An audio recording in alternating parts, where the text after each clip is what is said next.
Indonesia adalah negeri yang berdiri di atas cincin api Pasifik, salah satu wilayah dengan aktivitas vulkanik paling tinggi di dunia. Di balik keindahan pegunungan, hutan yang subur, dan tanah yang kaya akan hasil alam, tersimpan kekuatan luar biasa yang telah membentuk sejarah bumi selama jutaan tahun. Sepanjang sejarah, beberapa gunung di Indonesia pernah meletus dengan kekuatan yang mengguncang dunia.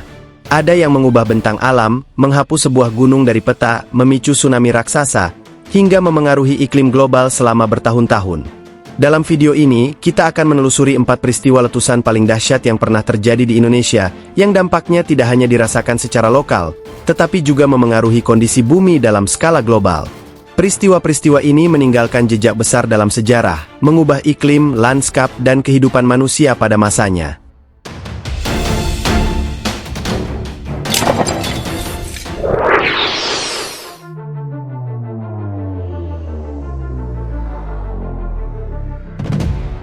Selama ribuan tahun, sebuah gunung berdiri dalam ketenangan yang nyaris tak terusik.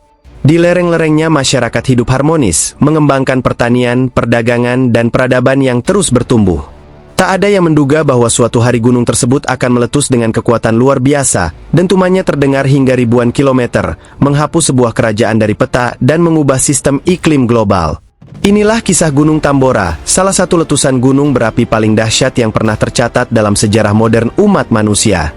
Terletak di Pulau Sumbawa, Nusa Tenggara Barat, Gunung Tambora memiliki ketinggian sekitar 2.850 meter di atas permukaan laut. Namun, sebelum letusan besar tahun 1815, para ahli memperkirakan tingginya mencapai lebih dari 4.000 meter. Artinya, puncak gunung ini benar-benar runtuh akibat ledakan yang luar biasa. Secara geologi, Tambora berada di jalur cincin api Pasifik atau Ring of Fire, kawasan yang dipenuhi gunung api aktif, akibat pertemuan beberapa lempeng tektonik besar. Kondisi inilah yang membuat Indonesia memiliki ratusan gunung berapi, termasuk Tambora yang menyimpan energi sangat besar di dalam perut buminya. Namun jauh sebelum dikenal sebagai gunung mematikan, Tambora justru menjadi pusat kehidupan. Lerengnya dipenuhi hutan lebat yang subur. Tanah vulkaniknya sangat cocok untuk pertanian dan penduduk hidup dari hasil bumi, perdagangan, dan pelayaran. Bahkan di sekitar Tambora berdiri sebuah kerajaan kecil yang cukup maju pada masanya. Kerajaan Tambora memiliki bahasa dan budaya yang berbeda dari kerajaan-kerajaan lain di Pulau Sumbawa. Letaknya yang strategis membuat wilayah ini menjadi jalur perdagangan penting antara wilayah timur dan barat Nusantara. Kapal-kapal dagang dari berbagai daerah singgah untuk membawa rempah-rempah, hasil hutan, hingga kain tenun.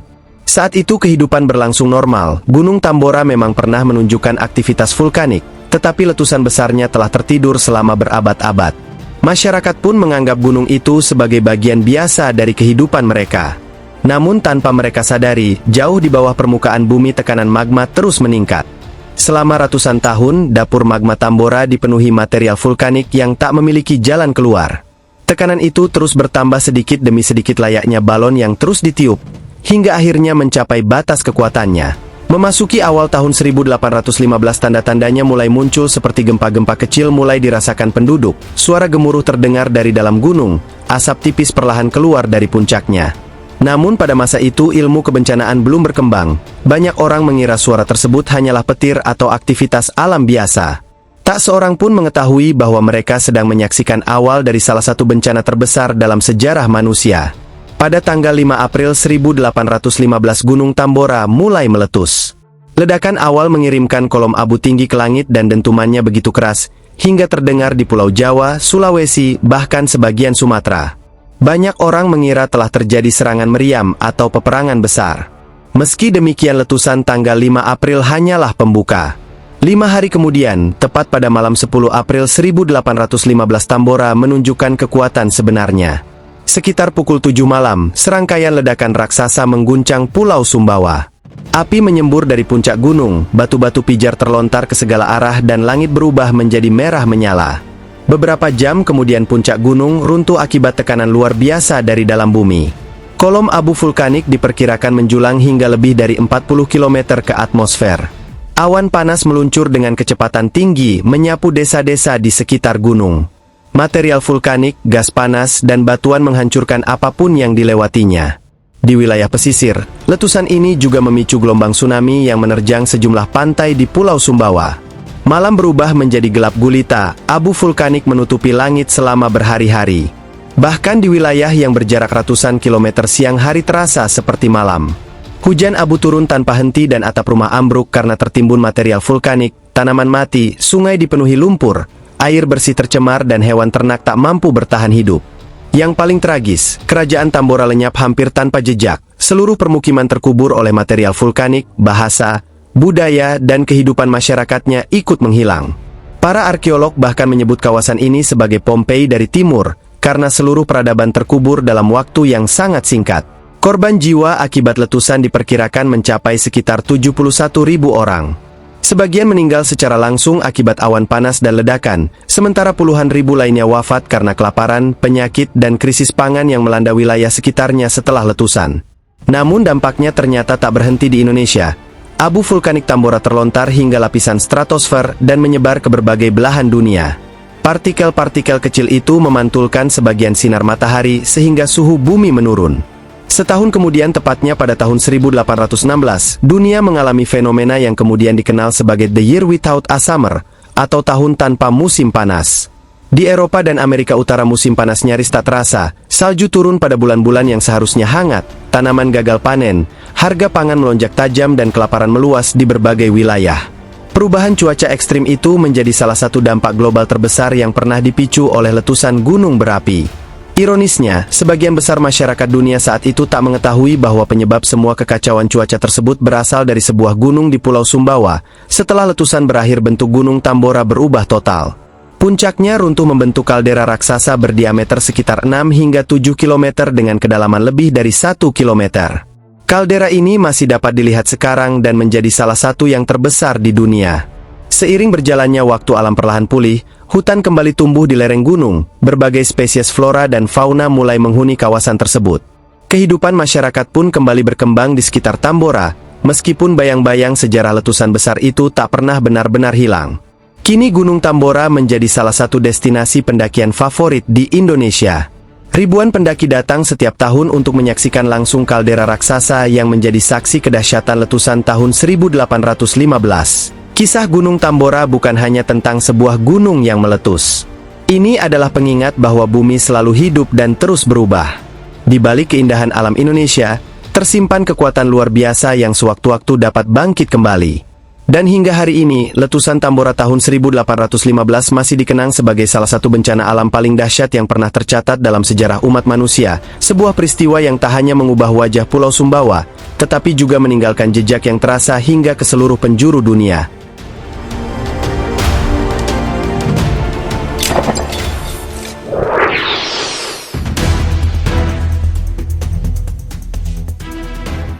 Pada pagi hari tanggal 27 Agustus 1883, langit di Selat Sunda berubah menjadi neraka. Dentuman yang berasal dari Gunung Krakatau begitu dahsyat hingga terdengar ribuan kilometer jauhnya, bahkan sampai Australia dan Pulau Rodriguez di dekat Mauritius. Suara ledakan itu dikenal sebagai salah satu suara paling keras yang pernah terdengar dalam sejarah manusia. Dalam hitungan jam, gelombang tsunami setinggi puluhan meter menghantam pesisir Jawa dan Sumatera, menewaskan lebih dari 36.000 orang, sementara debu vulkanik menyelimuti atmosfer bumi hingga mengubah warna langit selama bertahun-tahun. Namun bencana besar itu bukanlah peristiwa yang terjadi secara tiba-tiba. Di balik kedahsyatan letusan tersebut tersimpan sejarah panjang sebuah gunung api yang terbentuk ribuan tahun sebelumnya. Gunung Krakatau terletak di Selat Sunda, tepat di antara Pulau Jawa dan Pulau Sumatera. Lokasinya berada di jalur cincin api Pasifik, wilayah yang dikenal memiliki aktivitas vulkanik dan gempa bumi sangat tinggi karena merupakan pertemuan beberapa lempeng tektonik besar. Sebelum tahun 1883, Krakatau bukan hanya sebuah gunung, melainkan sebuah gugusan pulau vulkanik yang terdiri dari 3 kerucut utama, yaitu Perboewatan di utara, Danan di tengah, dan Rakata di selatan.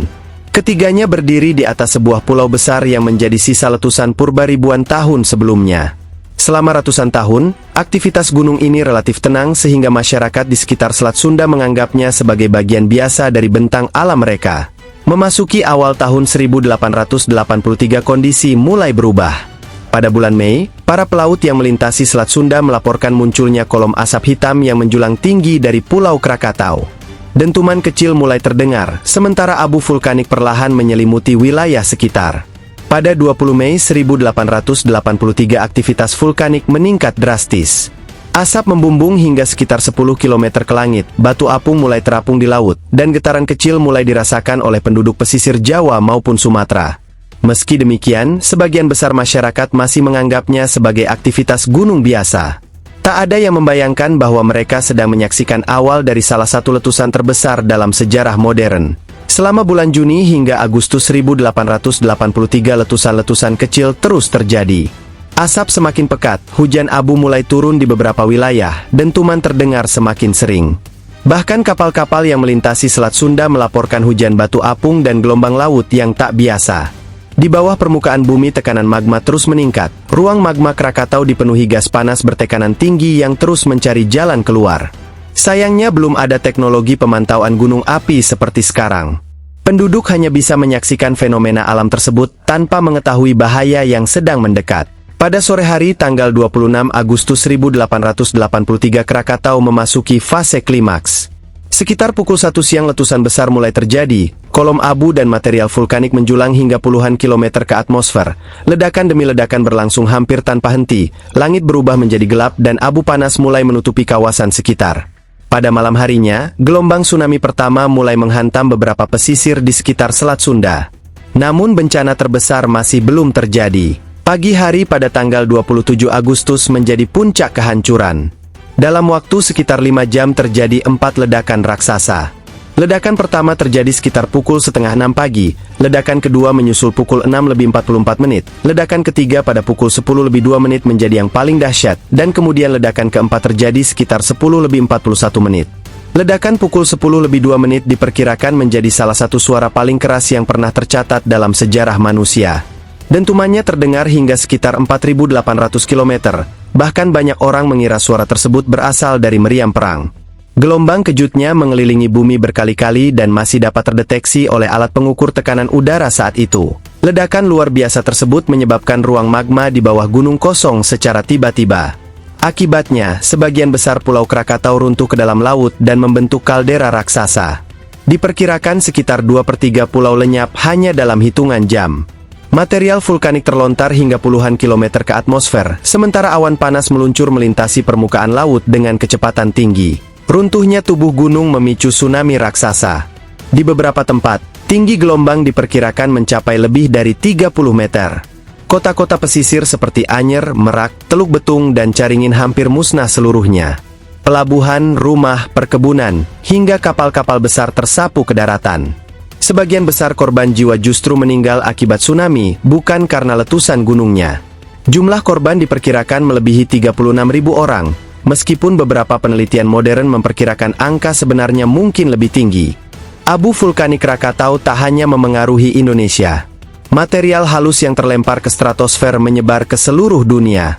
Selama beberapa tahun berikutnya, masyarakat di Eropa, Amerika, hingga Afrika melaporkan matahari terbit dan terbenam berwarna merah menyala serta langit dengan warna ungu yang tak biasa. Selain itu, suhu rata-rata bumi sempat turun karena sinar matahari terhalang oleh lapisan debu vulkanik di atmosfer. Peristiwa ini menjadi salah satu contoh paling nyata bagaimana satu letusan gunung api mampu memengaruhi iklim global. Meski pulau utama hancur, aktivitas vulkanik di kawasan tersebut tak berhenti. Pada tahun 1927, dari dasar laut mulai muncul sebuah gunung api baru. Gunung itu kemudian dikenal sebagai anak Krakatau, yang berarti anak dari Krakatau. Sejak kemunculannya, anak Krakatau terus tumbuh akibat akumulasi material vulkanik dan menjadi salah satu gunung api paling aktif di Indonesia.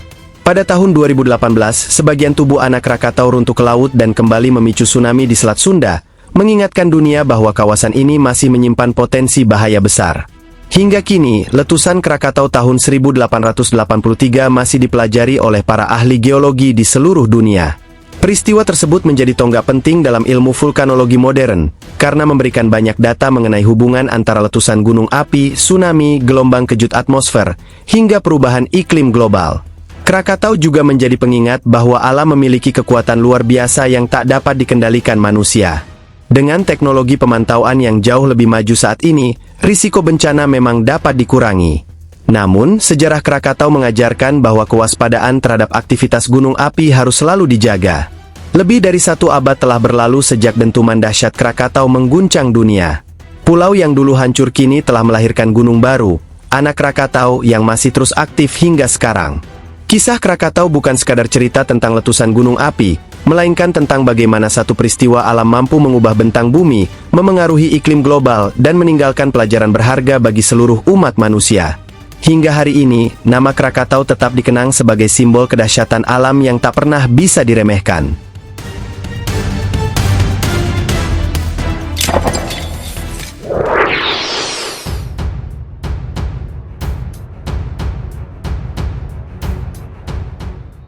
Di Pulau Lombok, Nusa Tenggara Barat, berdiri sebuah kawasan pegunungan yang setiap tahunnya didatangi ribuan pendaki dari berbagai penjuru dunia. Mereka datang untuk menikmati keindahan Gunung Rinjani dan Danau Segara Anak yang membentang tenang di tengah kaldera raksasa. Sekilas, pemandangan ini tampak seperti hasil karya alam yang telah ada sejak dahulu kala. Namun di balik panorama yang begitu memukau, tersimpan sebuah kisah yang nyaris terlupakan. Danau Segara Anak sebenarnya bukan sekadar danau vulkanik biasa, melainkan bekas kawah dari sebuah gunung raksasa yang pernah menjulang tinggi di Pulau Lombok. Gunung itu bernama Samalas, sebuah gunung yang kini seolah lenyap dari peta setelah mengalami salah satu letusan paling dahsyat dalam sejarah bumi. Lebih dari 7 abad yang lalu, Gunung Samalas diperkirakan memiliki ketinggian sekitar 4.000 meter di atas permukaan laut. Lereng-lerengnya diselimuti hutan tropis yang lebat, dialiri sungai-sungai jernih, serta memiliki tanah vulkanik yang sangat subur. Kondisi tersebut menjadikan kawasan di sekitarnya sebagai tempat yang ideal untuk bermukim dan bercocok tanam. Di kaki gunung kehidupan berkembang dengan pesat, desa-desa bermunculan, lahan pertanian menghasilkan panen yang melimpah, sementara jalur perdagangan menghubungkan masyarakat Lombok dengan berbagai wilayah lain di Nusantara. Bagi penduduk pada masa itu, Gunung Samalas bukan hanya bagian dari bentang alam, melainkan sumber kehidupan yang menopang kesejahteraan mereka. Akan tetapi di balik kesuburan yang diberikannya, Gunung Samalas perlahan menyimpan kekuatan yang jauh lebih besar daripada yang dapat dibayangkan manusia. Selama ribuan tahun, aktivitas magma terus berlangsung jauh di bawah permukaan bumi. Cairan batuan pijar perlahan memenuhi dapur magma, sementara tekanan di dalamnya terus meningkat sedikit demi sedikit. Proses ini berlangsung sangat lambat sehingga tak dapat disadari oleh siapapun yang hidup di permukaan. Sementara itu, kehidupan masyarakat tetap berjalan seperti biasa. Para petani mengolah sawah dan ladang, para pedagang melakukan perjalanan antar pulau, dan anak-anak bermain di desa-desa yang berada di lereng gunung. Tak ada alat pemantau aktivitas vulkanik, tak ada sistem peringatan dini, bahkan belum ada pengetahuan yang mampu menjelaskan apa yang sedang terjadi jauh di dalam perut bumi. Memasuki masa-masa terakhir sebelum bencana, alam mulai menunjukkan tanda-tanda yang tak biasa. Getaran gempa kecil semakin sering dirasakan, beberapa mata air berubah, dan kepulan asap dari puncak gunung tampak semakin tebal. Namun bagi masyarakat pada abad ke-13, gejala-gejala tersebut kemungkinan besar masih dianggap sebagai bagian dari siklus alam yang biasa terjadi. Padahal jauh di bawah kaki mereka, tekanan di dalam dapur magma telah mencapai titik yang hampir tak lagi mampu ditahan. Hingga akhirnya sekitar tahun 1257, keseimbangan itu runtuh. Gunung Samalas memasuki fase erupsi besar yang kemudian dikenal sebagai salah satu letusan paling dahsyat dalam sejarah manusia. Letusan diawali dengan ledakan awal yang menghancurkan batuan penutup kawah. Abu vulkanik mulai terlontar tinggi ke atmosfer, disusul semburan gas panas dan material pijar yang keluar tanpa henti. Namun ledakan pertama itu hanyalah permulaan. Dalam waktu singkat, tekanan yang terus meningkat memicu ledakan utama dengan kekuatan yang jauh lebih besar. Kolom erupsi menjulang puluhan kilometer ke langit, memuntahkan miliaran ton abu vulkanik, batu apung, dan gas sulfur ke atmosfer. Langit yang sebelumnya cerah perlahan berubah menjadi gelap gulita. Hujan batu mulai menghantam permukiman, abu vulkanik menyelimuti seluruh wilayah. Udara berubah pekat hingga sulit untuk bernapas. Di tengah kepanikan itu datanglah fase yang paling mematikan. Awan panas atau aliran piroklastik meluncur menuruni lereng dengan kecepatan ratusan kilometer per jam dan suhu mencapai ratusan derajat Celcius. Tak ada manusia, hewan, maupun tumbuhan yang mampu bertahan ketika awan panas tersebut menerjang. Hutan-hutan terbakar, sungai-sungai tertutup material vulkanik. Salah satu wilayah yang dipercaya mengalami kehancuran total adalah Kota Pamatan, pusat pemerintahan penting di Lombok pada masa itu. Berdasarkan naskah kuno babat Lombok serta berbagai penelitian modern, kota tersebut tertimbun material vulkanik dan menghilang selama berabad-abad sebelum akhirnya jejak keberadaannya kembali ditelusuri oleh para peneliti. Namun kehancuran Gunung Samalas ternyata belum mencapai puncaknya. Setelah sebagian besar isi dapur magma terlontar keluar, ruang kosong raksasa terbentuk jauh di bawah gunung. Struktur yang selama ribuan tahun menopang tubuh Samalas perlahan kehilangan kekuatannya. Dalam waktu yang relatif singkat seluruh bagian puncak runtuh ke dalam, membentuk sebuah kaldera raksasa dengan diameter sekitar 6 hingga 8 km.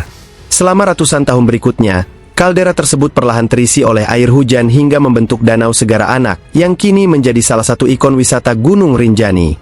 Dengan kata lain, Gunung Samalas benar-benar menghancurkan dirinya sendiri. Yang tersisa hanyalah kaldera besar sebagai saksi bisu dari salah satu letusan terbesar yang pernah terjadi di planet ini. Berdasarkan penelitian geologi modern, letusan Samalas diperkirakan memiliki Volcanic Explosivity Index 7, setara dengan letusan Gunung Tambora pada tahun 1815. Volume material vulkanik yang dimuntahkan mencapai puluhan kilometer kubik, sementara jumlah sulfur yang dilepaskan ke atmosfer termasuk yang terbesar dalam ribuan tahun terakhir. Namun besarnya letusan Samalas tak hanya dirasakan oleh masyarakat Lombok. Material sulfur yang mencapai lapisan stratosfer terbawa arus angin dan menyebar mengelilingi bumi. Di atmosfer, partikel-partikel tersebut membentuk lapisan aerosol yang memantulkan sebagian sinar matahari sehingga suhu global menurun selama beberapa tahun. Akibatnya berbagai wilayah di dunia mengalami perubahan iklim yang drastis. Musim panas menjadi jauh lebih dingin, panen di berbagai negara gagal, kelaparan meluas, harga pangan melonjak. Catatan sejarah dari Eropa hingga Asia bahkan menggambarkan cuaca yang sangat tak biasa setelah pertengahan abad ke-13. Selama puluhan tahun, para ilmuwan mengetahui bahwa pernah terjadi pendinginan global, tetapi mereka tidak mengetahui penyebabnya. Jawaban atas misteri itu baru ditemukan pada awal abad ke-21. Melalui penelitian inti es di Greenland dan Antarktika, para ilmuwan menemukan lapisan sulfur dalam jumlah yang sangat besar yang berasal dari letusan gunung berapi tropis. Setelah membandingkan komposisi abu vulkanik, penanggalan radiokarbon, data geologi, serta isi naskah kuno babat Lombok, mereka akhirnya menyimpulkan bahwa sumber letusan tersebut adalah Gunung Samalas di Pulau Lombok. Penemuan itu sekaligus memecahkan salah satu misteri vulkanologi terbesar yang telah membingungkan dunia selama puluhan tahun. Ironisnya, tempat yang dahulu menjadi pusat bencana kini justru dikenal sebagai salah satu kawasan pegunungan terindah di Indonesia. Ribuan pendaki menikmati keindahan Danau Segara Anak setiap tahunnya, tanpa menyadari bahwa mereka sedang berdiri di atas bekas gunung yang pernah mengguncang iklim dunia. Sementara itu, Gunung Rinjani yang kita kenal sekarang tumbuh di tepi kaldera peninggalan Samalas, dan kerucut Gunung Barujari yang masih aktif menjadi pengingat bahwa aktivitas vulkanik di kawasan tersebut belum benar-benar berakhir. Sejarah Gunung Samalas mengajarkan bahwa alam mampu menciptakan kehidupan sekaligus menghancurkannya dalam waktu yang sangat singkat. Letusan tahun 1257 bukan sekadar bencana yang mengubah wajah Pulau Lombok, tetapi juga peristiwa yang meninggalkan jejak pada iklim global, menghapus sebuah gunung dari peta dunia, dan menjadi salah satu letusan terbesar yang pernah tercatat dalam sejarah peradaban manusia.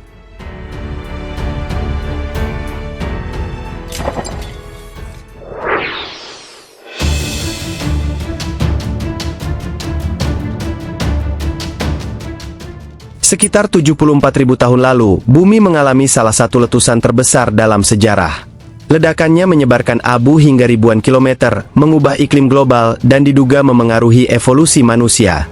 Peristiwa ini terjadi di wilayah yang kini kita kenal sebagai Danau Toba, Sumatera Utara. Tempat yang sekarang indah ini ternyata menyimpan jejak bencana supervolcano yang sangat dahsyat. Gunung Toba berada di Provinsi Sumatera Utara dan kini dikenal sebagai Danau Toba, danau vulkanik terbesar di Indonesia sekaligus salah satu yang terbesar di dunia. Danau ini memiliki panjang sekitar 100 km dan lebar sekitar 30 km. Di tengahnya terdapat Pulau Samosir, sebuah pulau besar yang terbentuk akibat pengangkatan dasar kaldera setelah letusan. Seluruh kawasan ini merupakan kaldera raksasa, yaitu cekungan yang terbentuk setelah ruang magma di bawah permukaan bumi runtuh. Karena volume letusannya diperkirakan melebihi 1000 km kubik material vulkanik, Gunung Toba dikategorikan sebagai sebuah supervolcano. Kisah Gunung Toba dimulai jutaan tahun lalu, ketika lempeng Indo-Australia terus bergerak menyusup ke bawah lempeng Eurasia. Proses subduksi ini menghasilkan magma dalam jumlah besar yang perlahan terkumpul di bawah permukaan bumi. Selama ratusan ribu tahun, kantong magma terus membesar dan tekanan di dalamnya semakin meningkat. Penelitian geologi juga menunjukkan bahwa sebelum letusan sekitar 74.000 tahun lalu, kawasan Toba telah beberapa kali mengalami letusan besar. Semua proses itu membuat sistem magmanya menjadi salah satu yang terbesar di bumi. Seiring waktu tekanan di dalam ruang magma semakin tinggi, gas-gas vulkanik yang terperangkap di dalam magma terus bertambah, hingga kerak bumi di atasnya tidak lagi mampu menahan tekanan tersebut. Retakan mulai terbentuk, aktivitas gempa vulkanik meningkat, dan perlahan sistem gunung api itu mendekati titik kritis. Kemudian sekitar 74.000 tahun yang lalu, tekanan yang telah terkumpul selama ratusan ribu tahun akhirnya dilepaskan dalam sebuah letusan supervolcano. Ledakan raksasa memecahkan permukaan bumi dan melontarkan abu vulkanik hingga puluhan kilometer ke atmosfer. Material panas berupa batu apung, gas, dan abu menyembur ke segala arah, sementara awan panas atau aliran piroklastik meluncur dengan kecepatan sangat tinggi dan suhu ratusan derajat Celcius dan menghancurkan semua yang dilaluinya. Saat miliaran ton magma keluar dari dalam bumi, ruang magma kehilangan penyangga sehingga permukaan di atasnya runtuh dan membentuk kaldera raksasa yang kini menjadi Danau Toba. Letusan ini diperkirakan mencapai tingkat VA8, tingkat tertinggi dalam indeks eksplosivitas vulkanik dan menjadikannya salah satu letusan terbesar yang pernah diketahui dalam sejarah bumi. Di sekitar pusat letusan, bentang alam berubah total. Hutan-hutan musnah, sungai tertimbun endapan vulkanik, dan wilayah yang sangat luas tertutup abu tebal. Aliran piroklastik yang sangat panas menyapu area di sekitar gunung, menghancurkan hampir seluruh kehidupan yang berada di jalurnya. Namun dampak letusan tidak berhenti di Sumatera. Abu vulkanik Toba ditemukan hingga Asia Selatan dan dasar Samudra Hindia, membuktikan betapa luasnya sebaran material letusan tersebut. Selain itu, gas sulfur yang dilepaskan ke atmosfer diduga memicu volcanic winter, yaitu penurunan suhu global akibat berkurangnya sinar matahari yang mencapai permukaan bumi. Dampak iklim ini masih terus diteliti, tetapi banyak ilmuwan sepakat bahwa letusan Toba memberikan pengaruh besar terhadap lingkungan global. Dari sinilah muncul teori human bottleneck, yaitu hipotesis yang menyatakan bahwa populasi manusia modern mungkin pernah menyusut drastis setelah letusan Toba. Namun hingga kini teori tersebut masih menjadi perdebatan ilmiah, karena penelitian lain menunjukkan bahwa manusia di beberapa wilayah tetap mampu bertahan melewati masa tersebut. Setelah letusan berakhir, alam perlahan mulai memulihkan dirinya. Selama ribuan tahun, air hujan dan aliran sungai mengisi kaldera raksasa hingga terbentuk Danau Toba. Sementara di dasar kaldera mengalami pengangkatan akibat aktivitas magma di bawah permukaan, sehingga membentuk Pulau Samosir yang kini berdiri megah di tengah danau. Saat ini, Danau Toba menjadi salah satu destinasi wisata paling terkenal di Indonesia. Keindahan alamnya menyimpan sejarah geologi yang luar biasa. Meski sistem vulkaniknya masih aktif dan terus dipantau oleh para ahli melalui aktivitas seismik, deformasi tanah, dan manifestasi panas bumi. Hingga kini tak ada bukti yang menunjukkan bahwa Gunung Toba akan kembali mengalami letusan supervolcano dalam waktu dekat. Danau Toba adalah bukti bahwa keindahan alam bisa lahir dari bencana yang luar biasa besar. Sekitar 74.000 tahun lalu, tempat ini menjadi saksi salah satu letusan paling dahsyat dalam sejarah bumi yang mengubah bentang alam dan memengaruhi iklim dunia. Kini airnya yang tenang dan pemandangannya yang memukau, menjadi pengingat bahwa di balik keindahan alam tersimpan kekuatan luar biasa yang jauh melampaui peradaban manusia.